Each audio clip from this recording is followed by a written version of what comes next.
Hello guys, welcome back to my channel Rupa's cookbook. তো আজকে চলে এসেছে আবার নতুন একটা রেসিপি নিয়ে। আজকে তোমাদের দেখাবো পনিরের টিক্কা। পনিরের টিক্কা বানানোর জন্য প্রথমে পনিরগুলোকে ছোটো ছোটো করে টুকরো করে নিতে হবে। আর এখানে আমি নিয়েছি ক্যাপসিকামগুলোকেও আমি ছোটো ছোটো করে টুকরো করে নিচ্ছি। পেঁয়াজগুলোকেও আমি এইভাবে ছোটো ছোটো করে টুকরো করে নিয়েছি। আর এখানে আমি নিয়েছি টমেটোগুলোকেও আমি কেটে নিয়েছি।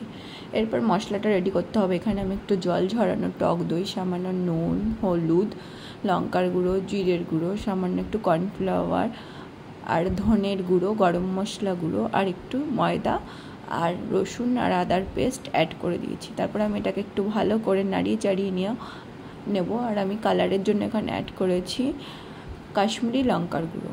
তো এটাকে আমি ভালো করে নাড়িয়ে চাড়িয়ে নেওয়ার পর যে ক্যাপসিকাম, পেঁয়াজ আর টমেটো টুকরো করে রেখেছিলাম ওটাকেও আমি এর মধ্যে দিয়ে দিলাম। এরপর এটাকেও একটু ভালো করে নাড়িয়ে চাড়িয়ে নেওয়ার পর পনিরের যে টুকরোগুলো আমরা কেটে রেখেছিলাম সেটাও ওর মধ্যে দিয়ে দেবো।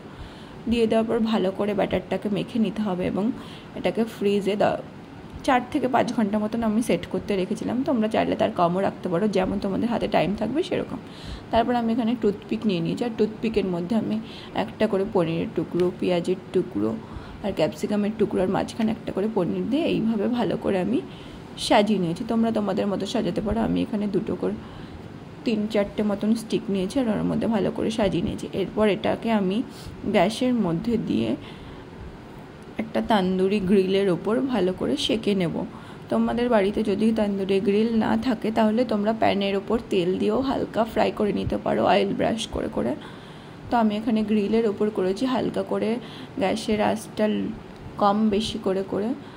আর এখানে আমি দেখো গ্যাসের ওপর এরকম করে সেঁকে নিচ্ছি, তোমরা দেখতেই পাচ্ছ। তো আমার এখানে প্রায় অলমোস্ট রেডি। আমি এটাকে সামান্য একটু পেঁয়াজ দিয়ে সার্ভ করেছি। চাটনির রেসিপিটা আমি তোমাদের সঙ্গে পরে অবশ্যই শেয়ার করব। তো কেমন লাগলো আমার ভিডিওটা অবশ্যই কমেন্টে জানিও। Thanks for watching. ভালো লাগলে লাইক, কমেন্ট আর সাবস্ক্রাইব। টাটা।